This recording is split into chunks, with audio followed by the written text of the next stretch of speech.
Welcome back once again, and as some of you may know, we are here to do one thing and one thing only, and that is to give the people what they want. So we are here to talk about the very much anticipated shoe from Saucony, the Freedom 3. And you guys made it very clear that when it came to this video, only one person could do the job. So we made it happen. So if you don't know, the Freedom series has been my favorite model from Saucony for the past few years now. It kind of splits the difference of being a performance daily trainer while still providing all the bells and whistles that Saucony has to offer. With new technology and some significant changes, let's see what this new model has to offer. This is our review of the Saucony Freedom 3.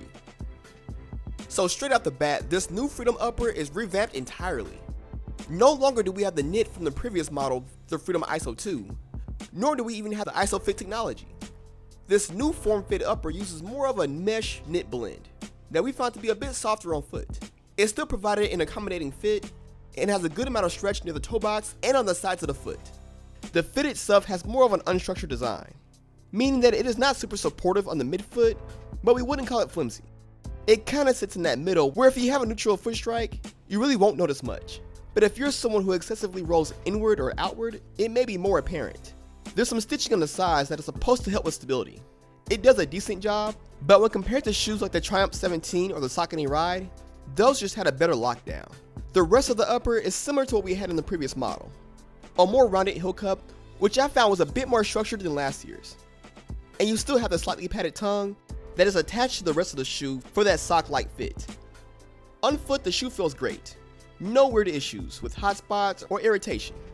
Now, the most noteworthy update to the new Freedom is the inclusion of Saucony's Power Run Plus foam.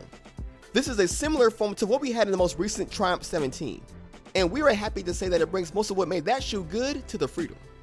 Compared to last year's Everun, this new foam is bouncier, lighter, and just more forgiving. And the older Everun foam was a bit heavy, so it made the last Freedom feel a bit bottom heavy. And this new foam definitely gives the shoe a more balanced ride. And the transition while running is as smooth as ever, and it's just a tad softer.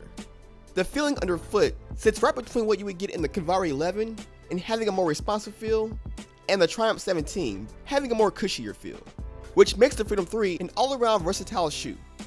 When going up-tempo, the bounce and responsiveness that the Freedom provides just felt right, cushioned yet still fast. And when slowing down the pace and going long, it was still comfortable. The Freedom 3 has range, and that's what makes it a winner. From short and fast runs to longer runs, it can handle most runs very well.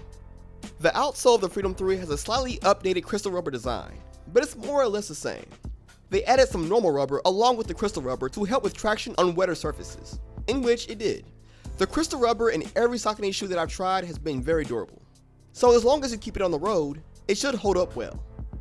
So is the Freedom 3 still my favorite Saucony shoe? I would say it is tough. Not even saying that the Freedom 3 is not that good. There's just so many new options from Saucony that I'm looking forward to trying. But as a standalone shoe, yes, the Freedom 3 has to be on the top list going into 2020. We like the softer feel and the overall versatility of the shoe. And the only thing that we're not really feeling is the look. I love the look of the Freedom 2. And I'm sure that most of you would take functionality over aesthetics. But whatever, it's how I feel. And also, there's no pull tab. So there's some obvious things that we can improve on the Freedom 4. But I'm definitely feeling the Freedom 3. And Mary Beth is right there with me. The Saucony Freedom 2 was her favorite shoe. But what the people want to know is whether or not this new Freedom 3 can become her new favorite shoe. And you can find out in the next episode of Dragon Ball Z. The post review. Stay tuned for that. Impressive.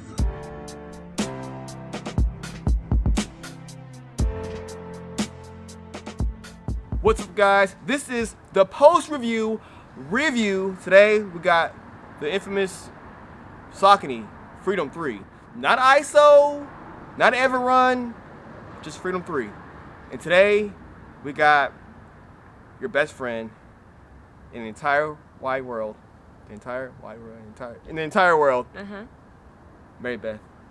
Or no, you always have the option. We don't force anything on you on this channel. What's up, best friends? All right, so the people know this was your favorite shoe last year. Yeah. The Freedom 2.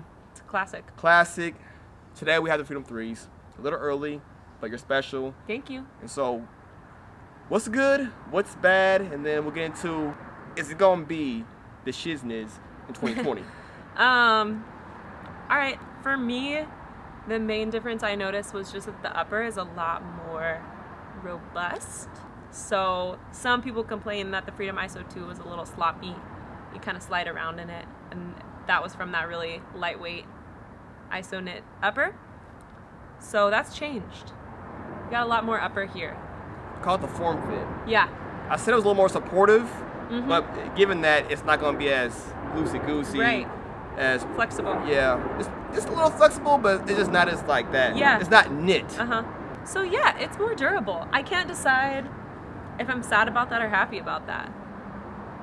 I think in the long run, maybe I would be happy about that, you know? I see what you did there. But when I slid it on, I was like, aw, like I missed that super light feel. So it's like almost more of a daily trainer, whereas Yeah. the other one was a little more of a performance, lighter weight. It felt more akin to a Triumph. It's funny because underfoot, to me, the little things about the upper makes it feel more like a Triumph, but actually weighs less than last year's shoe by a little bit. Than last year's Freedom ISO. Yeah. Yeah, I believe that. But I mean, the bottom of it feels awesome. No complaints. I really like the Power Run Plus. This feels super nice, very responsive, a little lighter. But yeah, the upper, I'm still figuring the upper out. Very supportive. It's nice. I probably need that. I think it's good. I think it's good. I have a problem. What's your problem? I hate the way it looks. Really? Tell me more. This little design here, I know they were trying to replace the ISO laces, how it comes around your foot and more supportive.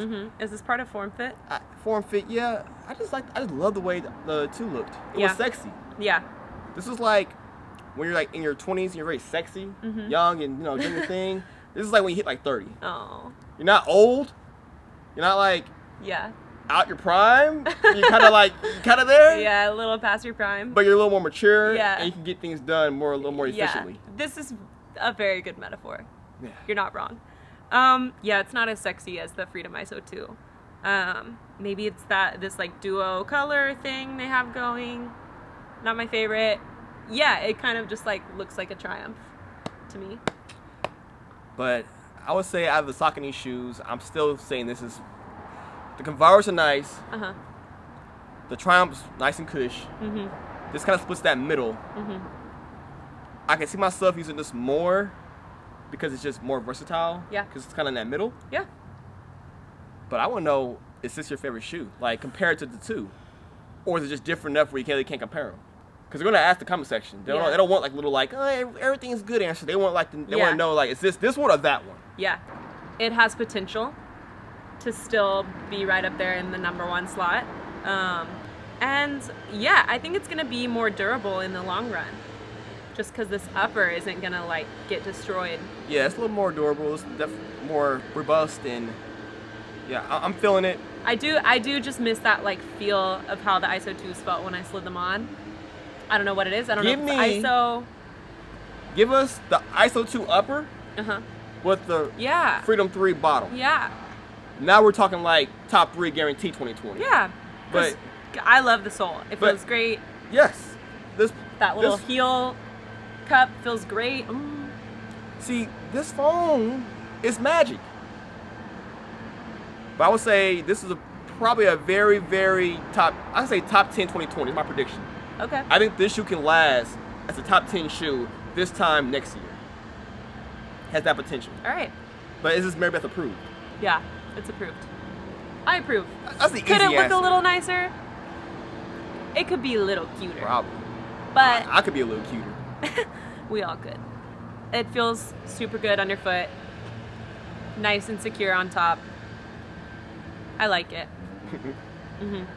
I miss my ISO 2s, but I like this. Yeah, you blew those things up. I destroyed them. Like hundreds of miles. I have one more pair coming in, a seed shoe, so. Oh, you get seat shoes like that? Yeah. You're just one of those people who get seat Yeah. shoes? Yeah, we're at that special for Jamie Reviews. So. All right, well, you know my thoughts, you know her thoughts. And with that said, be sure to stay in school, don't do drugs, and if you can, this whole time be looking at the side of the screen here. Yeah. Instead of I know I should be doing this instead. I've been doing too it late, too. too You late. We gotta already did turn it. it Dude, around. you did it. Too late. We did it Okay. already.